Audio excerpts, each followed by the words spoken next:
अस्सलाम वालेकुम दोस्तों, एक और वीडियो में I welcome all of you. बात करूंगा आप इस वीडियो में AMU क्लास 11 2023 एंट्रेंस पेपर के बारे में। यहां मैं आपको सॉल्व करके दिखाऊंगा केमिस्ट्री वाला पार्ट। 17 सवाल वहां से आपको आए थे। स्कोरिंग पार्ट होता है केमिस्ट्री।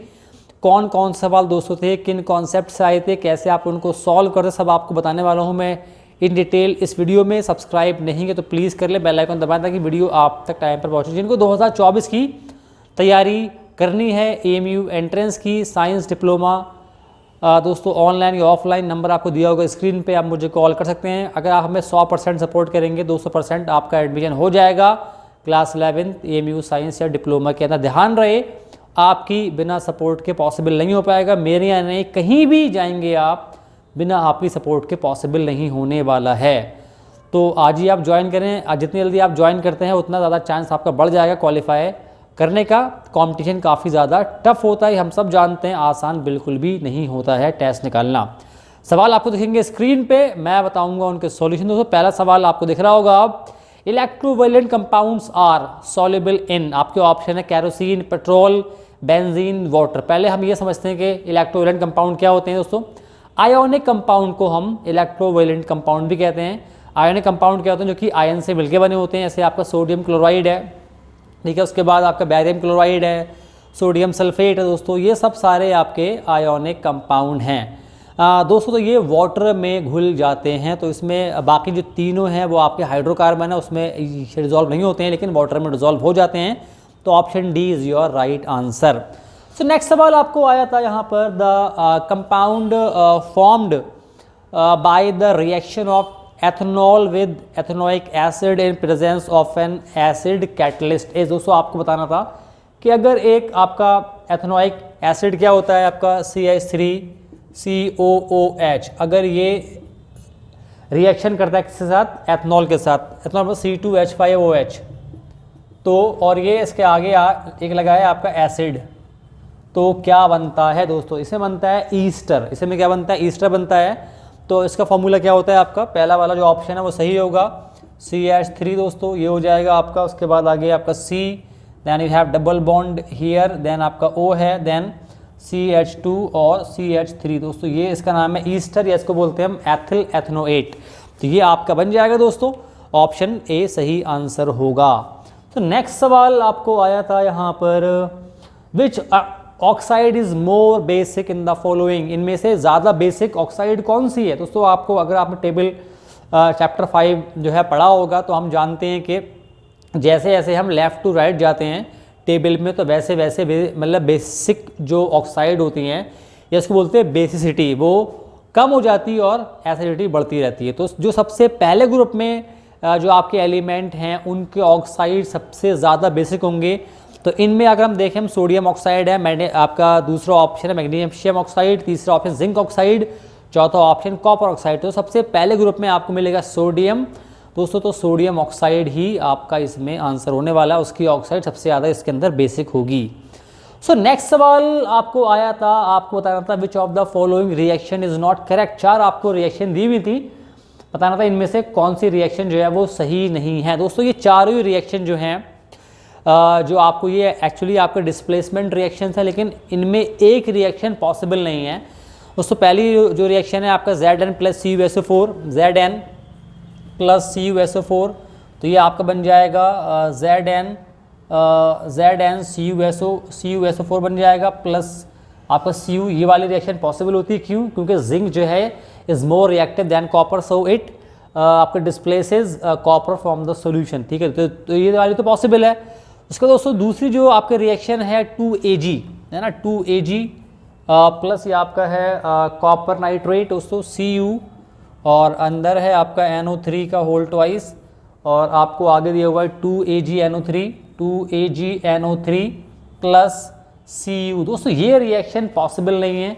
क्यों पॉसिबल नहीं है, क्योंकि इसमें जो कॉपर जो है ना वो Ag मतलब सिल्वर से ज़्यादा रिएक्टिव होता है, तो इसलिए सिल्वर कॉपर को जो है डिस्प्लेस नहीं कर सकता। तो यही वाला दोस्तों इसमें आपका आंसर होगा, ऑप्शन बी जो रिएक्शन है ये पॉसिबल नहीं है।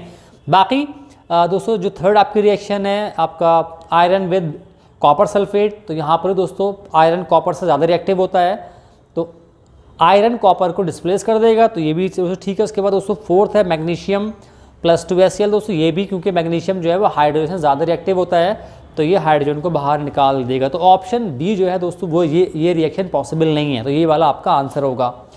सो नेक्स्ट सवाल आपको आया था, ये सवाल बहुत ही आसान था। Mass of one atom is, जो मास निकालते हैं हम कैसे निकालते हैं किसी भी एलिमेंट के दोस्तों, ये आपका होता है, आपके ऑप्शन है 1/16 the mass of oxygen 16 atom दोस्तों, 1/14 the mass of carbon 14 atom दोस्तों, 1/12 the mass of C12 1 atom of hydrogen. दोस्तों हम जानते हैं कि जिस भी एलिमेंट का मास निकालते हैं वो हम कार्बन 12 के रिस्पेक्ट में निकालते हैं, और 1/12 the mass of C12 atom, इससे हम किसी भी एलिमेंट का जो है वो मास निकालते हैं। ऑप्शन सी आपका सही आंसर हो।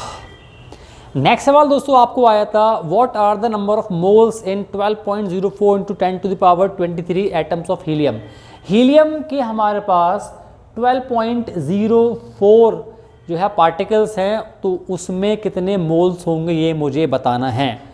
दोस्तों ये इसमें हमारे पास एक फॉर्मूला होता है मोल निकालने का। अगर हमें मतलब पार्टिकल दिए होते हैं तो वो क्या होता है दोस्तों, मोल बराबर हमारे पास होता है given particles upon number of particles in 1 मोल, है ना, नंबर ऑफ पार्टिकल्स इन 1 मोल, ये फॉर्मूला होता है हमारे पास।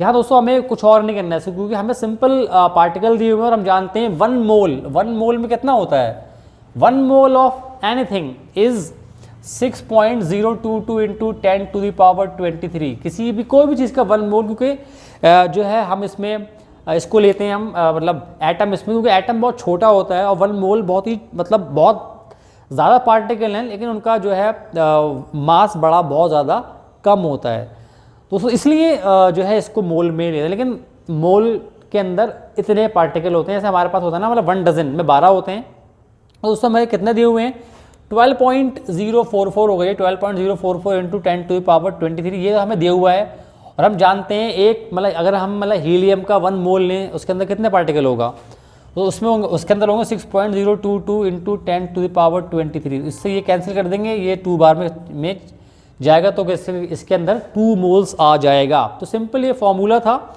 किसी भी आपका कोई भी आपका एलिमेंट है, अगर हमें उसके नंबर ऑफ पार्टिकल्स दिए हुए हैं, तो वो पार्टिकल को हम 1 मोल में कितने पार्टिकल होते हैं उससे डिवाइड कर देंगे, तो हमें नंबर ऑफ मोल्स मिल जाएंगे। सो नेक्स्ट सवाल आपको आया था यहाँ पर, the number of molecules of sulphur 8 in 16 gram of solid sulphur are. दोस्तों S8 हम जानते हैं, पता होता है कि सल्फर के एक जो आपका एटम होता है ना, उसका मास होता है 32, है ना, सल्फर का मास कितना होता है 32 होता है। अब हमारे पास यहाँ पर इसके 8 मतलब 32, ये आपका राउंड ऑफ फिगर होता है, 32U कर लीजिए अभी आप, लेकिन मैं यहाँ पर हमें दिया हुआ ग्राम के अंदर, तो मैं ग्राम ही कर लेता हूँ। तो ये आपका 1 मोल हो जाएगा, 1 मोल हमें, तो S8 में कितना हो जाएगा, S8 में हो जाएगा 256 ग्राम, है ना, S8 बराबर कितना होगा 256 ग्राम हो जाएगा। इसका मतलब है अगर हम 1 मोल S8 लें तो वो उसमें उसका कितना हो जाएगा मास 256, इसको बोलेंगे मोलर मास। तो हम 16 ग्राम में निकालना है, तो हम क्या करेंगे, पहले इसको जो 16 ग्राम है ना उसको मोल में कन्वर्ट कर लेंगे। तो मोल में दोस्तों हम कन्वर्ट करने के लिए क्या करते हैं, यहाँ पर मोल में क्या हम कैसे निकालेंगे, मोल में कन्वर्ट करना है तो ये हो जाएगा आपका given mass upon molar mass, है ना, given mass upon molar mass, ये फॉर्मूला होता है। तो गिवन मास क्या है 16 ग्राम, और जो आपका मोलर मास है आपका सल्फर का वो 256। तो अगर आप इसको डिवाइड करते हैं तो ये हो जाएगा आपका 0.625 मोल्स, है ना, इतना मोल हमारे पास आ गए। तो 0.65 मोल्स हो गए। अब क्या करेंगे, हम जानते हैं कि 1 मोल में कितने पार्टिकल्स होते हैं, आपको पार्टिकल बताना है यहाँ पर, कितने मतलब मॉलिक्यूल्स हैं, पार्टिकल मतलब वही मॉलिक्यूल बताना है आपको। तो क्या करते हैं उसके लिए हम, अब 1 मोल मैंने बताया था अभी आपको, 1 मोल ऑफ एनीथिंग बराबर 6.0, यहाँ पर 23 दिया हुआ, लेकिन 22 भी होता है, 2 आप जो भी मान लें, इससे कोई इशू नहीं होने वाला है। तो 1 मोल में इतना होता है, हमारे पास इतने मोल हैं, तो इसको इससे हम क्या करेंगे मल्टीप्लाई कर देंगे, तो हमारे पास ऑप्शन ए देखिए वो, लेकिन इसमें एक दिक्कत है, ऑप्शन ए में आगे 5 नहीं दिया, लेकिन इसका आंसर वही वाला होगा। तो ये हो जाएगा आपका नंबर ऑफ पार्टिकल्स बराबर कितना हो जाएगा, ये नंबर ऑफ मॉलिक्यूल्स कितना हो जाएगा हमारे पास 0.62, अब यहाँ 5 तो दिया नहीं है, इंटू हो जाएगा आपका 6.023 इंटू 10⁻23 मॉलिक्यूल्स। इतने मॉलिक्यूल होंगे आपके 16 ग्राम ऑफ। नेक्स्ट सवाल दोस्तों आपको आया था, which one is the Dobereiner triad in the periodic table. Dobereiner दोस्तों एक केमिस्ट था जिसने अपना एक लॉ दिया था, लॉ ऑफ ट्राइड्स। उसने बताया था कि अगर हम 3 एलिमेंट को उनके इंक्रीजिंग एटॉमिक मास के हिसाब से रखते हैं, जहाँ जिनकी जो है फिजिकल प्रॉपर्टी और केमिकल प्रॉपर्टी सेम होती हैं, तो जो बीच वाला आपका एलिमेंट होगा उसका एटॉमिक मास हमेशा पहले और तीसरे वाले एलिमेंट के मास के सम का हाफ होता है। इसका मतलब तो इनमें से वो जो 3 एलिमेंट हैं वो कौन से हैं, तो इसमें आपका ऑप्शन सी जो है वो सही होगा, कैल्शियम, स्ट्रॉन्टियम और बेरियम। कैल्शियम का मास अराउंड 40 के अराउंड होता है, 30 into 40 हम मान लेते हैं अभी। तो आपका दूसरा आपका एलिमेंट है स्ट्रॉन्टियम, इसका अराउंड होता है 87। यहाँ कैल्शियम है, ये SR है, ये बेरियम है, दोस्तों इसका होता है अराउंड 137। तो अगर आप इन दोनों को प्लस करेंगे और उसका हाफ करते हैं तो लगभग आपको बीच वाला लगभग 87 आपको मिल जाएगा ऑलमोस्ट। तो इसमें इसका मतलब है ऑप्शन सी आपका सही आंसर हो। बाकी अगर आप और एलिमेंट देखेंगे उनका मास निकालेंगे तो बीच वाले एलिमेंट का जो मास होगा वो पहले और तीसरे एलिमेंट के सम के मास का हाफ नहीं होगा, तो इसलिए ऑप्शन सी जो है वो सही आंसर होगा। तो नेक्स्ट सवाल आपको आया था, which gas is released when acetic acid and react with sodium hydrogen carbonate. अगर आप एसिटिक एसिड को और सोडियम हाइड्रोजन कार्बोनेट को रिएक्शन करवाएंगे तो कौन सी गैस निकलेगी। हम जानते हैं मेटल, हाइड्रोजन कार्बोनेट और एसिड जब रिएक्ट करते हैं तो कार्बन डाइऑक्साइड गैस बनती है, तो ऑप्शन सी इसमें सही आंसर हो, कार्बन डाइऑक्साइड गैस। सो अगला सवाल आपको आया था, number of carbon atoms present in 0.65 mole of carbon है। दोस्तों हम जानते हैं कि 1 मोल ऑफ, ये वाले सवाल बच्चों को मुश्किल लगते हैं, मैं सही से बताता हूँ आपको। 1 मोल, 2 सवाल इससे पहले भी इस टाइप के आ चुके हैं दोस्तों। 1 मोल में कितना होता है, 1 मोल में होता है हमारे पास 6.023 यहाँ दिया हुआ है, इसको ले लेते हैं हम, इंटू 10⁻23 यूनिट्स होते हैं दोस्तों। मॉलिक्यूल कह लें या उनको बोलें एटम। अब आपके पास 0.65 मोल्स हैं, 0.65 मोल में कितना हो जाएगा, मल्टीप्लाई कर देंगे सिंपल इसको इससे दोस्तों। मल्टीप्लाई अगर आप इसको इससे करते हैं तो आपके पास ऑप्शन सी जो है वो सही आंसर। इसको तो आप सेम रखिएगा, इसको इससे अगर आप मल्टीप्लाई करेंगे तो आपको मिल जाएगा 3.91 इंटू 10⁻23 एटम्स। ये दोस्तों इसका आंसर होगा। सो नेक्स्ट सवाल आपको आया था, the solubility of gases in liquid increases. दोस्तों ये सवाल आपको हेनरी लॉ से आया था। बताना था अगर हमें लिक्विड में गैस को डिसॉल्व करना है और वो उसको बढ़ना है तो उसमें से कौन सा ऑप्शन सही होगा दोस्तों। दोस्तों जो गैसेज होती हैं अगर आप उनको लिक्विड में डिसॉल्व करना चाहते हैं और उसको बढ़ाना चाहते हैं तो क्या करना पड़ेगा, आपको टेम्परेचर कम करना पड़ता है और प्रेशर आपको बढ़ाना पड़ेगा, तभी उनकी सॉल्युबिलिटी जो है वो बढ़ जाएगी। दोस्तों ऑप्शन ए जो है वो सही आंसर होगा।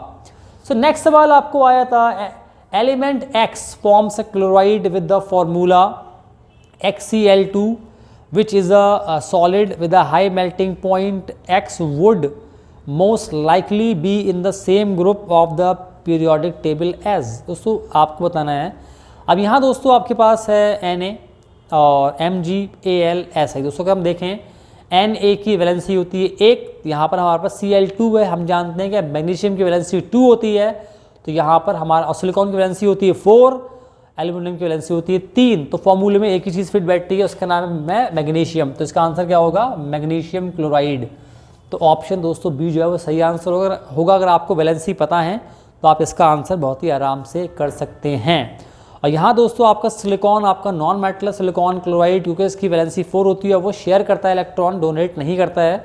यहाँ पर होना है आपका मेटल, तो क्या हो जाएगा आपका मैग्नीशियम क्लोराइड। तो ऑप्शन बी आपका सही आंसर होगा। सो नेक्स्ट सवाल आपको आया था 2ZNS आपको दी हुई है रिएक्शन, यहाँ लिखता हूँ बोर्ड पे 2ZNS + 3O2, देन इसको आपने हीट किया और आपको पास बन रहा है ZNO बन रहा है, प्लस बन रहा है आपके पास 2SO2। और दूसरी दोस्तों रिएक्शन है ZnCO3, गर्म किया आपने, इसको हीट किया and you got ZnO + CO2 as product. तो इसके अंदर हो क्या रहा है दोस्तों, आपके ऑप्शन है अब जो पहली reaction is roasting and second one is calcination दोस्तों, मतलब रिएक्शन सॉरी पहला ऑप्शन है आपकी reaction 1 is calcination and 2 is roasting. Second option is यहाँ आपका रिएक्शन 1 इज़ आपका roasting and reaction 2 is calcination. Option C दोस्तों है both reaction 1 and 2 are the example of calcination and 4 दोस्तों ऑप्शन है both reactions are roasting reaction दोस्तों। तो अगर हम देखें, हम जानते हैं कि अगर हम किसी भी जो है दोस्तों ये आपका सल्फाइड है, आपका जिंक सल्फाइड है, इसको हम अगर ऑक्सीजन के साथ गर्म करते हैं, एयर में अगर हम गर्म करेंगे उसको बोलेंगे रोस्टिंग, और जब हम किसी ये आपकी कार्बोनेट ओवर है इसको हम गर्म कर रहे हैं विदाउट एयर, तो ये कैल्सिनेशन है दोस्तों। ऑप्शन 1 इज़ जो आपकी रिएक्शन 1 है वो रोस्टिंग है and reaction 2 is calcination. Rule क्या होता है इसका, जो कॉन्सेप्ट है वो क्या होता है, अगर हम किसी भी कोई सल्फाइड हो रहा है उसको हम एयर के साथ अगर हम उसको हीट करेंगे, यहाँ पर हमारे पास ऑक्सीजन दी हुई है तो इसका मतलब हम इसको रोस्ट कर रहे हैं, और यहाँ पर इसके साथ कोई भी एयर नहीं है, इसका मतलब हम इसको कैल्सिनेशन, क्योंकि यहाँ पर जो है एयर की सप्लाई बहुत ज़्यादा लिमिटेड है या है ही नहीं, यहाँ तो है ही नहीं, तो इसको बोलेंगे हम कैल्सिनेशन। सो नेक्स्ट सवाल दोस्तों आपको आया था, which of the following is the most reactive metal. दोस्तों 4 मेटल आपको दिए हुए हैं, copper, iron, aluminium and zinc. सबसे ज़्यादा रिएक्टिव इनमें कौन सा एलिमेंट है ये आपको बताना है। दोस्तों ये आपकी रिएक्टिविटी सीरीज़ अगर आपको याद हो तो 5वें नंबर पे वहाँ पर आपको आता है एल्यूमिनियम, उसके बाद आपको आएगा zinc, then iron, then copper. तो सबसे ज़्यादा रिएक्टिव होगा इसके अंदर ऑप्शन सी एल्यूमिनियम। नेक्स्ट सवाल दोस्तों आपको आया था, 5.3 gram of sodium carbonate react with 6 gram of ethanoic acid to give 2.2 gram of carbon dioxide and 0.9 gram of water and x gram of sodium acetate. According to the law of conservation of mass, the value of x shall be। हम जानते हैं law of conservation of mass क्या बोलता है कि जितना मास होगा reactant का उतना ही मास होगा मतलब प्रोडक्ट का। तो अगर हम यहाँ देखें हमारे पास रिएक्टेंट 2 है ना, 5.3 ग्राम सोडियम कार्बोनेट है और 6 ग्राम है हमारे पास एथेनोइक एसिड, इन दोनों ने किया रिएक्ट, तो इनका मास कितना हो रहा है 11.3। तो सेम मास दोस्तों जो होगा वो होगा जो भी हमारे पास जो बनने वाला है आफ्टर रिएक्शन प्रोडक्ट्स होंगे उनका मास भी 11.3 होना है। हमारे पास क्या बना है 2.2 ग्राम दोस्तों बनी है CO2, 0.9 ग्राम बनाया है वाटर और बाकी बनाया X बनाया हमारे पास सोडियम एसिटेट। तो क्या करेंगे सिंपल, हम 11.3 में से हमें माइनस क्या करना है 2.2 और 0.9, तो ये हो जाएगा 3.1, माइनस कर देंगे कितना हो जाएगा, ये हो जाएगा यहाँ दोस्तों हमारे पास, ये तो आपका 2 आ गया और 11 में 3 का 8.2 ग्राम क्या बनेगा हमारे पास सोडियम एसीटेट बन जाएगा। तो ऑप्शन ए सही आंसर होगा। ये सिंपल सा law of conservation of mass का सवाल था, लेकिन बड़ा था कि बच्चे इसको देख के शायद डर गए होंगे।